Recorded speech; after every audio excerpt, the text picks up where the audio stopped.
রমজান আমাকে শিক্ষা দিল হিংসা বিদ্বেষ করব না। রমজান আমাকে শিক্ষা দিল মিথ্যা কথা বলবো না। রমজান মাস আমাদেরকে আল্লাহর গোলামি করা শিক্ষা দেয়। রমজান মাস আমাদেরকে আল্লাহ তাআলার ইবাদত করা শিক্ষা দেয়। উপস্থিত মুআজ্জাজ হাজিরিন, আসসালামু আলাইকুম ওয়া রাহমাতুল্লাহি ওয়া বারাকাতুহু। মহান আল্লাহ সুবহানাহু ওয়া তাআলা দরবারে কালিমাতুশ শুকর আদায় করছি যে মহান মুনিব আল্লাহ সুবহানাহু ওয়া তাআলা আপনাকে আমাকে রমজানুল মোবারক মাসের বিদায়ী জুমায় একত্রিত হওয়ার তৌফিক দিলেন। সেই মহান রবের দরবারে কালিমাতুশ শুকর আদায় করছি। জবান খুলে সকলে সমস্বরে পড়ি আলহামদুলিল্লাহ। সম্মানিত হাজিরিন, আল্লাহ পাক কোরআনুল কারীমের মধ্যে বলেন, ওয়ামা খালাকতুল জিন্না ওয়াল ইনসা ইল্লা লিয়াবুদুন, আমি আল্লাহ জিন এবং মানুষদেরকে সৃষ্টি করেছি একমাত্র গোলামি করবে, দাসত্ব করবে একজনের। বলেন তিনি কে? একবার বলি সবাই আল্লাহ। আল্লাহ মানুষ বানাইছেন, জিনকে সৃষ্টি করেছেন। আমরা আল্লাহর গোলামি করব। রমজান মাস আমাদেরকে আল্লাহর গোলামি করা শিক্ষা দেয়। রমজান মাস আমাদেরকে আল্লাহ তাআলার ইবাদত করা শিক্ষা দেয়। রমজান মাস আমাদেরকে কোরআন তেলাওয়াত করার তালিম শিক্ষা দেয়।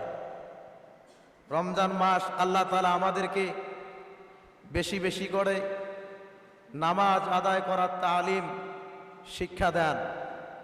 রমজান মাস আল্লাহ সুবহানাহু ওয়া তাআলা আমাদেরকে হালাল খাওয়ার নিয়ম পদ্ধতি গুরুত্ব শিক্ষা দেয়। রমজানুল মোবারক মাস এমন একটি গুরুত্বপূর্ণ মাস, যে মাস পাপ মুক্ত মাস, যে মাসে একজন রোজাদার আল্লাহর জন্য রোজা থাকে। সেই মানুষটা মাথার তালু থেকে নিয়ে শুরু করে পায়ের তালু পর্যন্ত যত অঙ্গ প্রত্যঙ্গ দ্বারা গুনাহের কাজ হয়, সমস্ত গুনাহগুলোর থেকে দূরে থেকে রোজাটাকে কবুল করার উদ্দেশ্যে আল্লাহ তাআলাকে সন্তুষ্টি করার জন্য রোজা থাকে। ঠিক তেমনিভাবে রমজানুল মোবারক মাস হলো আমাদের বন্দিগির মাস, ইবাদতের মাস। আল্লাহ পাক যেন এই মাস কিয়ামতের দিন, কঠিন বিভীষিকাময় দিনে আমাদের সবার জন্য যেন নাজাতের ওসিলা বানিয়ে দেন। আওয়াজ করে বলি আমিন। আমরা নামাজ পড়া যেমনিভাবে ইবাদত, ঠিক তেমনিভাবে সত্য কথা বলা। আপনি যেমন মনে করেছি রমজানে যদি মিথ্যা কথা বলি রমজানের হক নষ্ট হবে, আমার রোজার ত্রুটি হবে, ঠিক তেমনিভাবে বাকি 11টি মাস রমজান আমাকে আপনাকে শিক্ষা দিল। 11টি মাস রমজানের আলোকে শিক্ষা নিয়ে মিথ্যা কথা আমাদেরকে পরিহার করা লাগবে।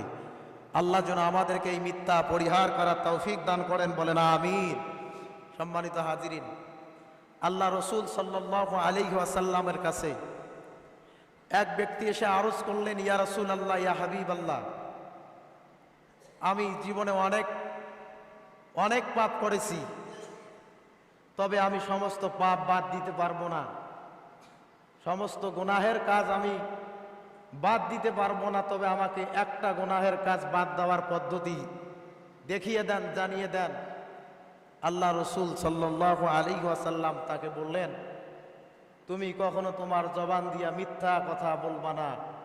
যদি তুমি তোমার জবান দিয়ে মিথ্যা কথা না বলতে পারো, সব সময় সত্য কথা বলো, তোমার জবান তোমাকে আল্লাহর জান্নাত পর্যন্ত পৌঁছিয়ে দিবে। বলেন সুবহানাল্লাহ।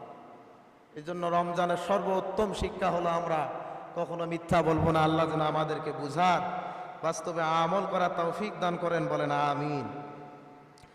আমাদের সমাজে সচরাচর যে গুনাহের কাজ হয় তার মধ্যে অন্যতম কাজ হলো মন্দ কথা প্রচার করা, মিথ্যা কথা প্রচার করা।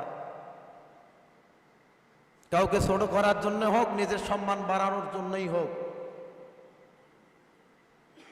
এই কাজগুলো করার জন্যে অনেক মানুষ আমরা মিথ্যা কথা বলি, আমরা মন্দ প্রচার করি, অর্থাৎ পরনিন্দা করি, গীপত করি। আল্লাহ পাক যেন এই বড় গুনাহ থেকেও আমাদেরকে হেফাজত করেন, বলেন আমিন। আল্লাহ পাক বলেন, লা ইউহিব্বুল্লাহুল জাহরা বিসসুই মিনাল কাউলি ইল্লা মান যুলিমা ওয়া কানাল্লাহু সামিআন আলিমা। আল্লাহ পাক সূরাতুন নিসার 148 নম্বর আয়াতে কারিমার মধ্যে বলেন, ও বান্দারা, তোমরা মন্দ কথা প্রচারণা করবা না, মানুষের নামে গীবত করবা না, মানুষের খারাপ কিছু দেখলে মানুষের কাছে বলে বের হবা না। কারণ মন্দ কথা বললে মানুষকে ছোট করার জন্যে কোনো ব্যক্তি যদি গীবত করে, আমার আল্লাহ তাআলা বলেন, আমি আল্লাহ তাকে পছন্দ করি না, ভালোবাসি না। নাউজুবিল্লাহ বলেন, আওয়াজ করে বলুন না নাউজুবিল্লাহ।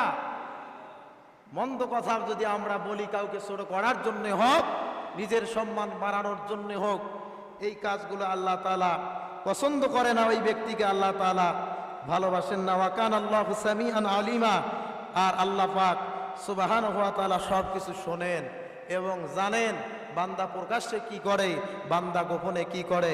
আল্লাহ পাক আমাদেরকে মন্দর থেকে হেফাজত করুন, বলেন আমিন। এই জন্য মুফাসসিরিন ইকরাম একটা উদাহরণ দিয়েছেন, এই পর নিন্দা আর মন্দ প্রচারণা করা এমন সমাজের একটা ব্যাধি। এক ব্যক্তির সন্তান খুব সুন্দর লেখাপড়া করে, রাত্রি জাগ্রত হয়ে এক ব্যক্তির সন্তান খুব লেখাপড়া করে, লেখাপড়ায় খুব পারদর্শী।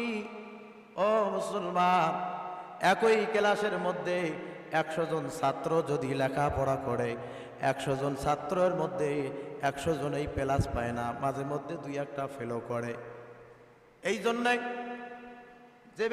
যে ব্যক্তির সন্তানটা খুব সুন্দর লেখাপড়া করে আর যে ব্যক্তির সন্তানটা সুন্দর লেখাপড়া করতে পারে না, ওই ব্যক্তি বলে ও লেখাপড়া ভালো করলে করবে কি, ও পরীক্ষা দেওয়ার সময় পাশ করতে পারবে না।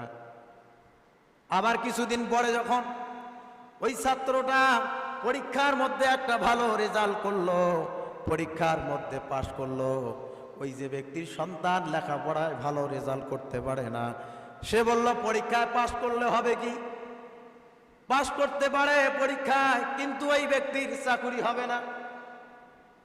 ওই পরনিন্দা করনেওয়ালা ব্যক্তি, যে ব্যক্তির সন্তান ভালো লেখাপড়া করতে পারে না, যে ব্যক্তি কিছুক্ষণ আগে বলল লেখাপড়া করলে হবে কি, সে পরীক্ষায় ভালো ফলাফল করতে পারবে না। আবার যখন ওই সন্তানটা পরীক্ষায় ভালো ফলাফল করলো, এবার বলে ভালো ফলাফল করলে হবে কি, সে চাকরি করতে পারবে না। আবার কিছুদিন যাইয়া ওই ভালো ছাত্রটার যখন চাকরি হয়ে গেল, তখন বলতেছে চাকরি করলে হবে কি, চাকরি করে কোনো লাভ নাই, কারণ সে বেতন পাবে না। এই রকম করে যখন পর বলতেছিল, ওই ব্যক্তির চাকরিও হলো, রেজাল্টও ভালো হলো, বেতনও পেয়ে গেল, অর্থাৎ পরনিন্দা যে করলো সে পিছিয়ে থাকলো।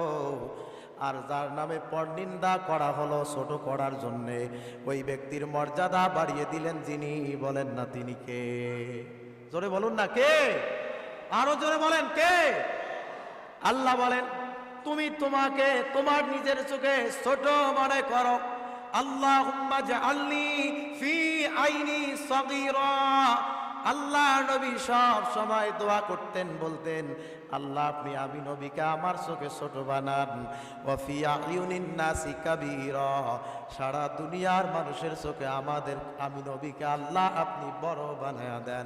নবীজির সব সময় উত্তম আদর্শের দোয়া এটাই ছিল। এই জন্য আল্লাহ নবীজির উপরে কোরআন নাজিল করে বলেন, ও নবী আপনি নিঃসন্দেহে মহান চরিত্রের অধিকারী।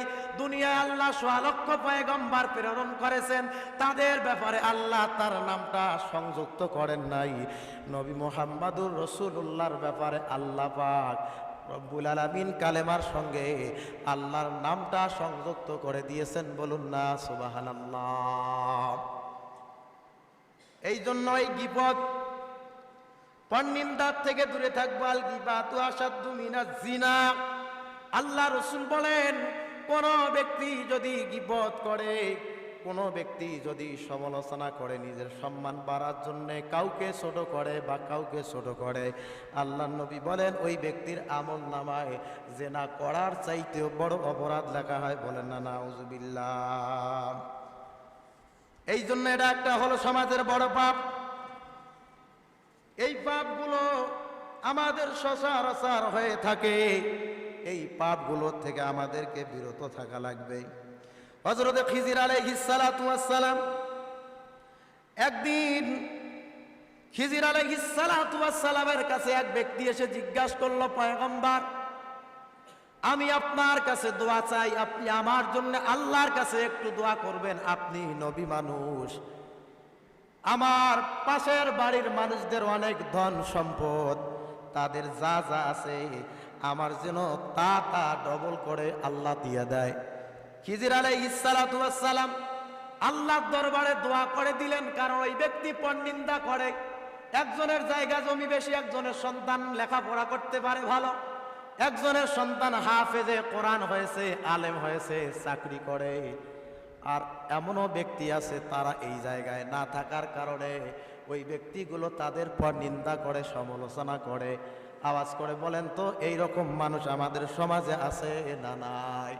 খিজির আলাইহিস সালামের সামনে দাঁড়ায় বলে, ও পয়গম্বর আপনি নবী মানুষ, আপনি একটু আমার জন্য দোয়া করেন, আমার অমুক ভাইয়ের যা হবে তার চাইতে আমার যেন ডবল হয়ে যায়।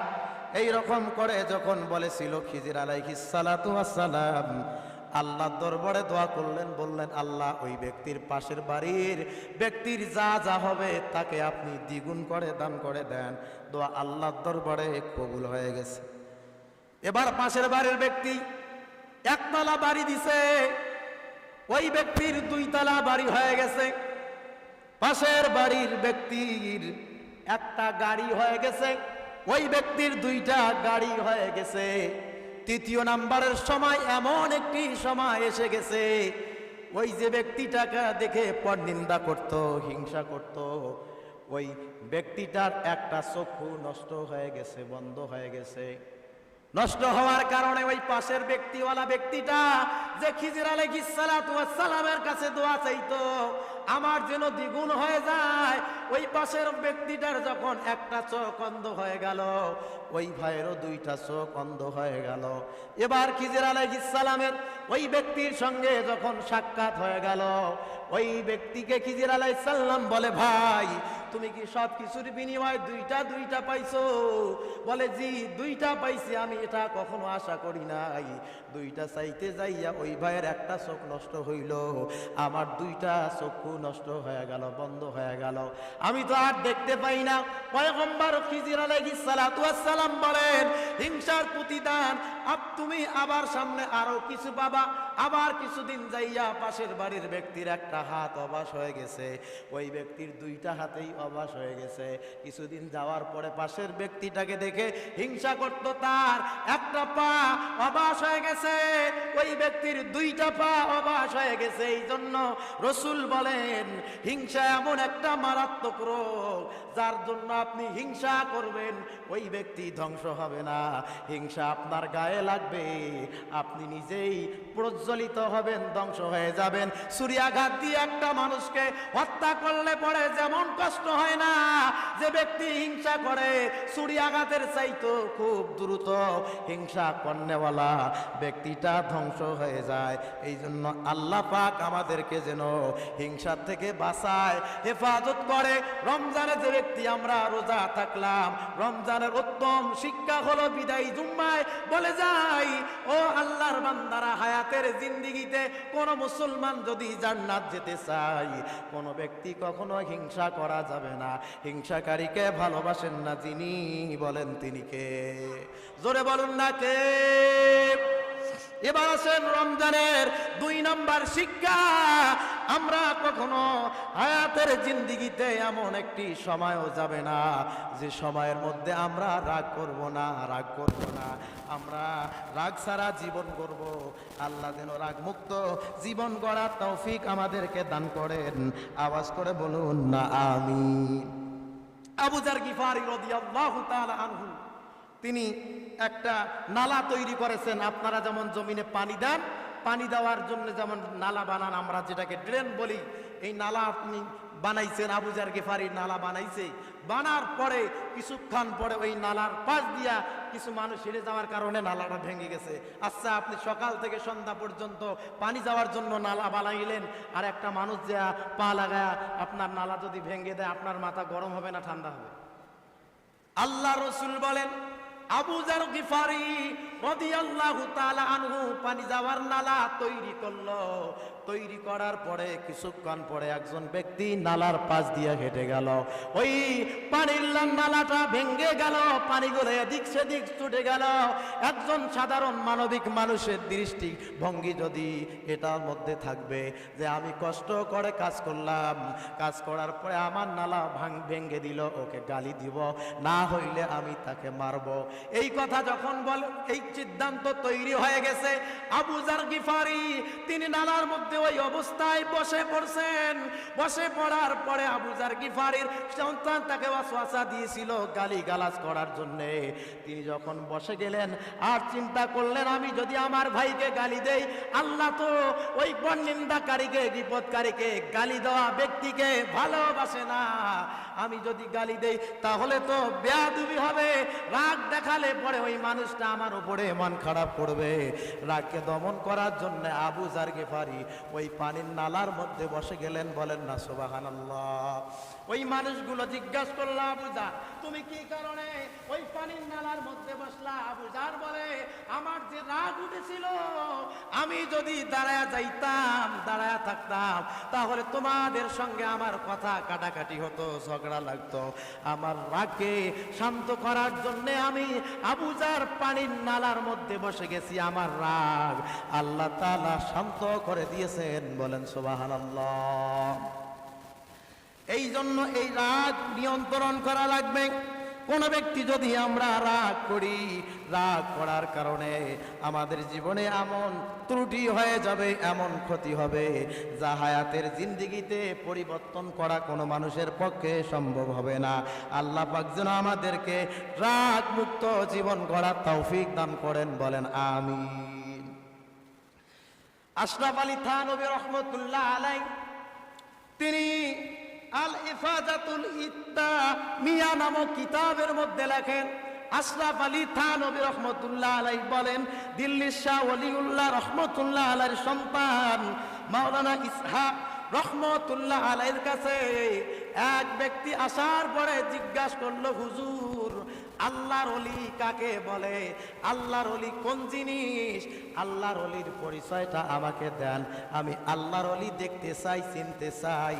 এই রকম করে ইসহাক রহমতুল্লাহ আলাইকে যখন জিজ্ঞাসা করলো, ইসহাক রহমতুল্লাহ আলাই তিনি বললেন, ওই ফতেহপুরের একটা বড় মসজিদ, ওই মসজিদের মধ্যে যাইয়া দেখবা, মসজিদের 3 কোণায় 3 জন ব্যক্তি বসে, তারা আল্লাহর ইবাদতে ধ্যানমগ্ন আছে।